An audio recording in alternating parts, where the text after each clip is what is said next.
Really? Come on. Seriously? The best position is a married position. Did you think you was going to get something else? Did you? I hope not. Let's talk about it. Let's.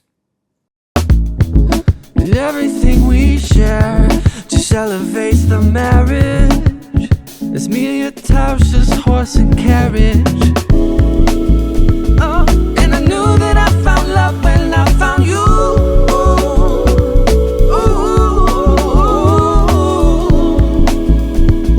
And I hold you all so close, 'cause I love you.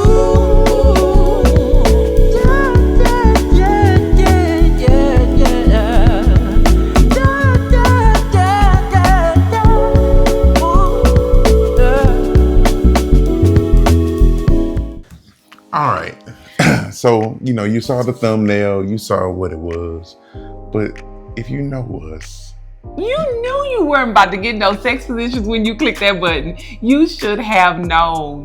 No pictures, no videos, no nothing. It was going to be us talking to you about how to elevate your marriage. Absolutely. And maybe your sex life along the way. and hopefully it doesn't sound like we yelling at you, because we're not yelling, but Maybe a little bit if you thought you was about to see a sex video. Yeah, maybe a little. But we want you to know and understand that sex position should be from a husband and a wife. And the best sex position, just exactly what it said, is between a husband and a wife. That connection that you have as husband and wife elevates, enhances, makes that sex all the more better because you are married. I don't have no guilt behind it, nothing, because that too was a gift from God. Absolutely, you hit the nail on the head. That's what I was gonna say. It's a gift from God. That's why it should be held in such esteem. It should be precious. You shouldn't be passing it out to everybody like, perfume samples. It should be something that... Hey, like perfume samples. What else they give samples of? They sit it on the counter. Okay. Everybody can just come by and sniff it. Anywho, the point I'm getting at is that position should be held in great esteem. Valued. And it's not just because of what we say. The word talks about the marriage bed being undefiled. Where is that at? I got it for you right here. I got it for you right here. That's in Hebrews. Got it for you right here. Somewhere. All right. Well, yeah, that's the Bible, right? It is. Okay. It's a good book. I didn't write that The book. I didn't read it. I Okay. didn't write it. Okay. So Hebrews 13 and 4. 13 and 4.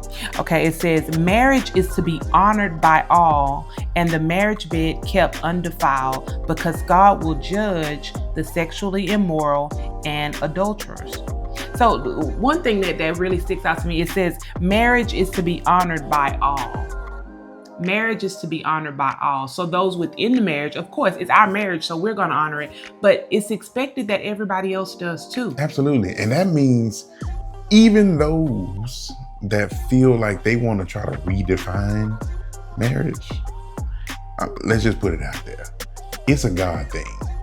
Marriage was created by God, started by God. Man, woman, period. That's what it was, right? That's what it is right today. I know we have variations out in the world now that don't necessarily fit the mold of it.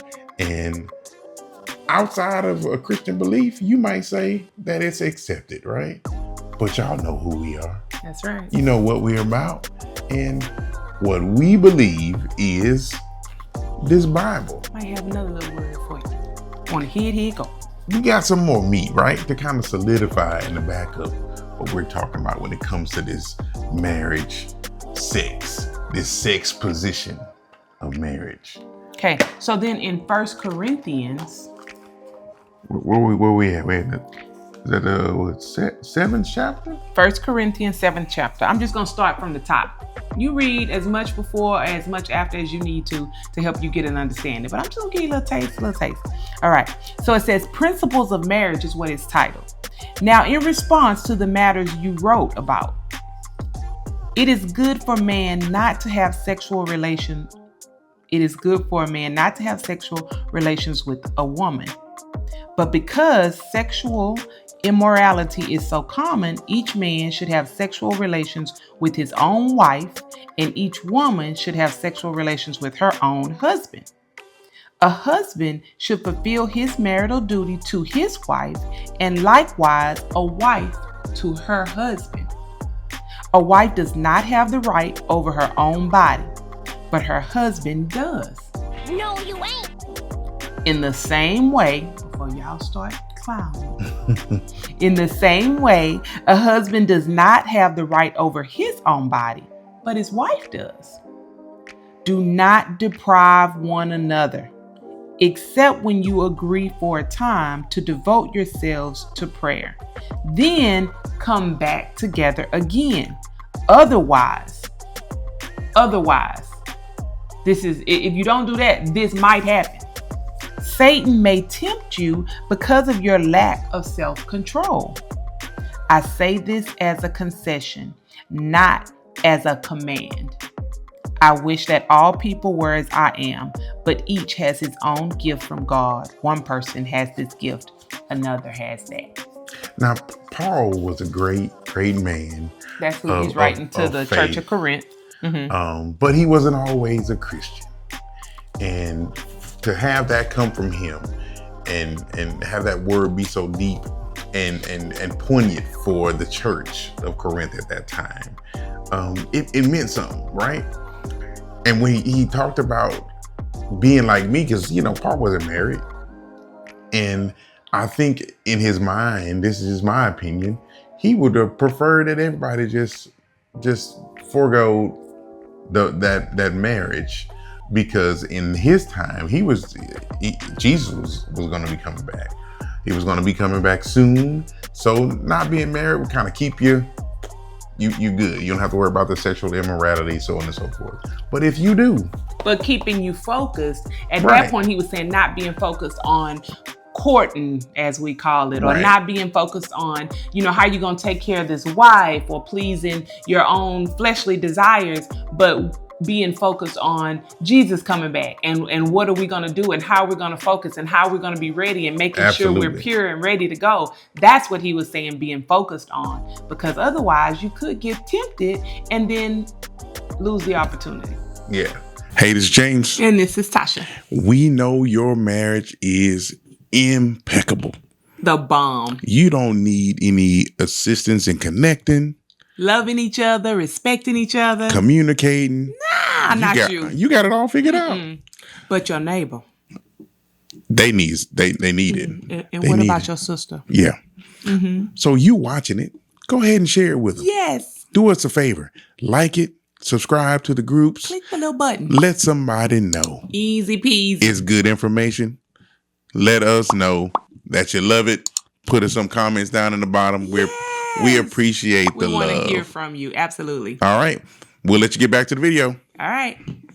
So today's world, living absent of God, can set you up for failure for this very, very thing, this sex. It's talked about all the time. It's in every TV show, every movie. And it's usually normalized. unmarried sex. Always. At that. It's usually between single people, sometimes between young people. As a matter of fact, if you've noticed, they make it seem as if when you get married, the sex stops. Yeah. You know what? That's a good point. That's a good point. They will sell you the story that, when you get sex, man. When you get married, hey, sex is gonna end. It'll go away. The lies you tell. Now we talking 20, y'all know we didn't just celebrated 25 years of marriage and it's still going strong. And the connection, the sex is even better because of the connection that we have, because we're so close, because we love each other. It's nothing like it. Nothing like it. If you're talking about a position that you want the best sex ever, it's a married position. Absolutely. We had sex on this counter right before we started this recording. Okay, not really, but we could because we married. You know what I'm saying? You know what? That's how these videos get cut short. Because people want to clown. And you see, I cannot believe he even said that. That's okay. All right. Y'all know how this goes. Please go and read. It's within the bounds of the marriage. Is all we're saying. Oh my goodness. 1 Corinthians 7, please. And Hebrews, what was the scripture, love? That was my goodness. You pulled it up? See? Oh, I'll put it on the screen. Oh, you didn't have it over there. It was 13. Go ahead, finish what you're gonna say. Close it up, please. Thank you. We must be careful out in these streets. We gotta represent marriage strong. We have to put it out there so that the world can see that it is a great thing created by God. And the reward of not only being a husband or being a wife, but being a representation of how he wrapped himself in that flesh and came down and died for each and every one of us. It's nothing like it. There's no better representation. That's why there's such an attack on it. Yeah. It's the best example that shows the Lord's sacrifice for us. So if you're in a marriage, unselfish. Yeah. You want to make sure that you're waving that flag high. Encourage one another. Find another couple that is strong, that you might want to glean some information from, or just kind of walk with. Or you might be that strong couple that someone needs, that you can reach down, these younger ones that are coming up behind us. You gotta or old ones who think they have it all together and absolutely, because find some strong marriage mentors. Tenure doesn't make a grand marriage. Just because you've been married 40, 50 years doesn't necessarily mean that it's a healthy marriage, right? It's more than just being together a long time. You want to be together and be connected in a long, healthy marriage. It matters. So we don't take the marriage thing lightly, as you know. Yes. And we want to get on here and just kind of touch base, have a little fun with you, of course, but I'll let you know that take it serious. Be in the best position that you can to represent marriage as a husband and a wife.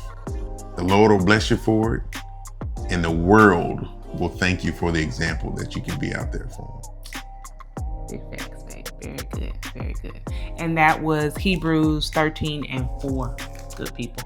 13 and 4. Absolutely. All right. You got it. You got a word from us. This is what we give you our hearts, give you our minds. Can't say we know it all, but we give it to you from the Bible. Right? That's right. Absolutely. That's right. All right. Till next time, do the best you can until you know better.